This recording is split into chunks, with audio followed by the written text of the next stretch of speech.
Greetings, this is Greg for Tesla Fan Insight. I decided to make a Campus Anxiety Syndrome 2.0, What's Wrong with the Parking at Tesla video to address some of the noise issues we were having in my earlier video. This is Greg for Tesla Fan Insight. Please don't forget to like and subscribe. It really helps us to do a better job. Vi geis versteht noch im Ausfallbeinen Strasvice. Buongiorno. Ni hao ma mashlemek. This is Greg for Tesla Fan Insight. Today's talk focuses on the fact that I kind of screwed up on our 2.0 or 1.0 version of the of the Campus Anxiety Syndrome, so I'm doing round 2. So what I was covering on campus anxiety is the fact that in Silicon Valley there's an overall process to how companies are built. The first part of the process is you have a dedicated group of engineers, mostly with the CEO there. They got some money from a venture capitalist or wealthy investor, and there's 10 or 20 people at the core of that operation that started out. And they're in a small space, maybe in a warehouse someplace, because they have to develop the technology and they're programming a lot. So from there to a public company can often mean, usually means adding a lot of people, adding a lot of resources, adding a lot of facilities. And the epitome of that facility is the fact that you now have a beautiful campus like Google's or some of the other big ones you've probably heard of or seen on TV. Apple just built their brand new facilities, so they're a great example of the finish of how this process works. You can't afford to build a beautiful campus to begin with because you don't have the money to do it, and you don't need that space.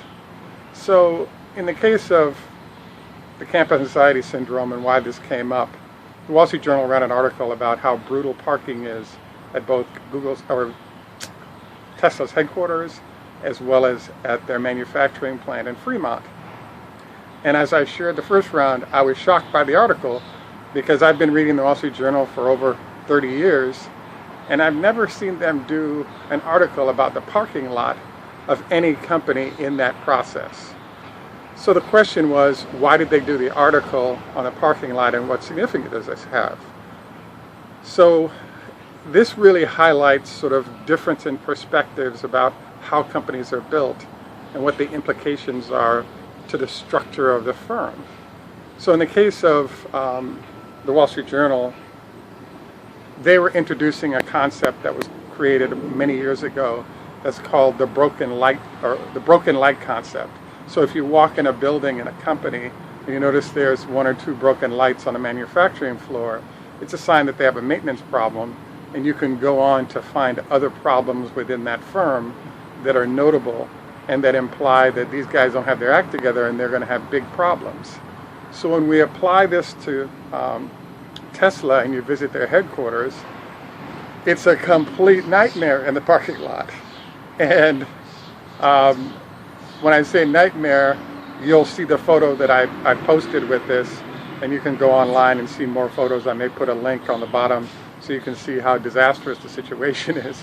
But basically, you have a situation where there's a parking lot built for X number of cars, and they're cramming 3X the number of cars in there.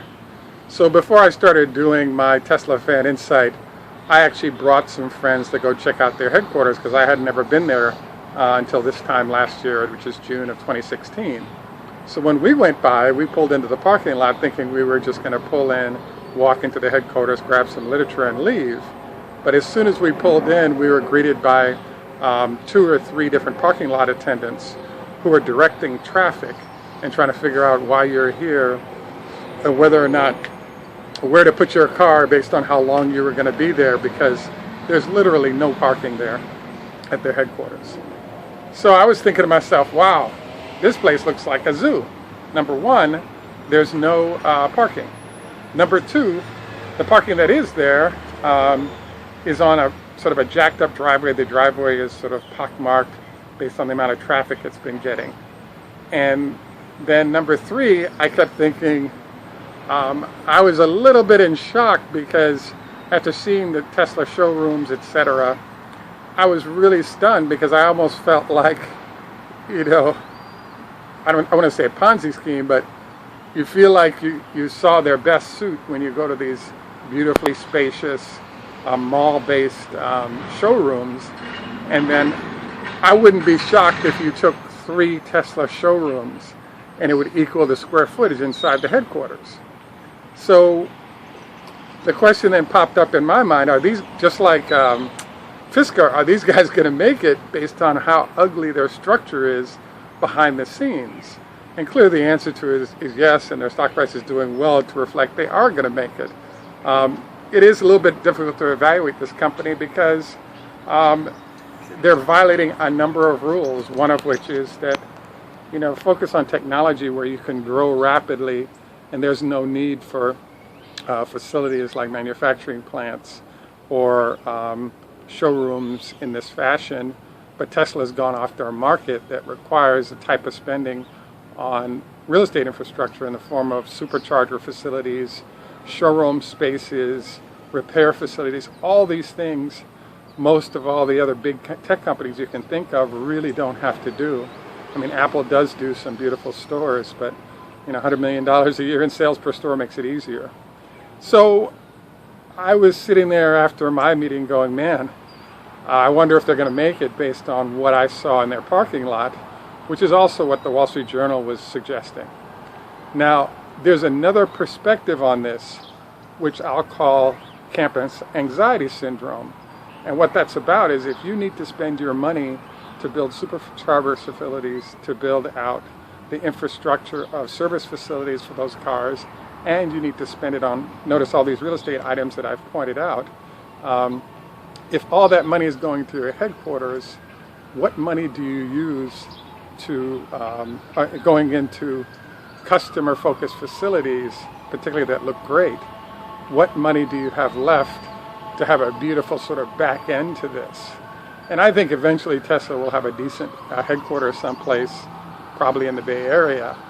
But for now, I really think it's a sign of the fact that these guys are going to make it, and make it big, because they're concentrating resources where it's critical to the customer, not where it's critical to the company. So if you look around the United States right now, some of the biggest name companies with the prettiest headquarters are actually having real difficulties in going out of business. So my almost suggestion would be, you know, should some of the big companies with the most beautiful headquarters think about going the Tesla route, which is to move into a warehouse, because it really demonstrates to people that everybody's got to pull together to successfully get this going, versus having a beautiful facility that's costing the company a lot of money. But at the same time, it doesn't serve the shareholders, because the customers that are paying for that building can't use those facilities. So I was intrigued because clearly Tesla's ready for the next campus situation, but they're landlocked. On the back end of their building is Stanford University with a whole bunch of land, but you're not allowed to build on that land. The location they chose, I think, couldn't be worse in the city of Palo Alto, because it's not near public transport in terms of trains and so forth. It's close to a major freeway, 280, but that's about it in terms of organization. It's a horrible location for what they're trying to do. I would say that it's easy to make an assessment that they're going out of business, which is kind of what the Wall Street Journal was implying, i.e., if you can't figure out your parking lot, how can you figure out how to run a great company that can be successful? And that was sort of the unspoken element of that article. And the answer in my mind is that if all the money is focused on building facilities that are customer focused and addressing the customer needs, and you're sort of scrimping on management and luxury accommodations, I think this is a sign of a company that has their priorities straight, but on a first glance, it looks like they're insane. So I chose the name campus anxiety syndrome, because if Tesla were to spend, you know, $50, $100 million right now to try to build a beautiful campus that would impress the Wall Street Journal, that's the cash they actually need to get their new car out, and also to move along with their business initiatives. One other example of how this campaign anxiety syndrome might work is, if you recall, when the U.S. automakers were about to go bankrupt, they jumped on their Learjets and flew to Washington, D.C. to get a bailout. In the case of when they got to D.C., all the senators are saying, if you guys have enough money to fly Learjets, you don't need a bailout from us. And so the CEO, particularly GM, ended up driving a GM product back to Detroit instead of flying the Learjet at $10,000 an hour for fuel, to make the statement that they did need the cash, and it was an important move for them to do. So guess what? Behind the scenes, the customers are seeing beautiful facilities on the front end, including at the supercharger stations, but on the back end, the management and employees are seeing kind of the, budget motel situation. And I think it's a wise choice, because it shows that all the focus of their capital is where it should be, and that's on the customer needs and on things that are growing and making the business more successful. Thanks for taking time out to view once again. Please like and subscribe. This is Greg for Tesla Fan Insight. Tschüss, macht's gut, au revoir, à tout à l'heure, Lahit Rahot, Choda Hafez, Shalom. Have a great day. Thanks, bye.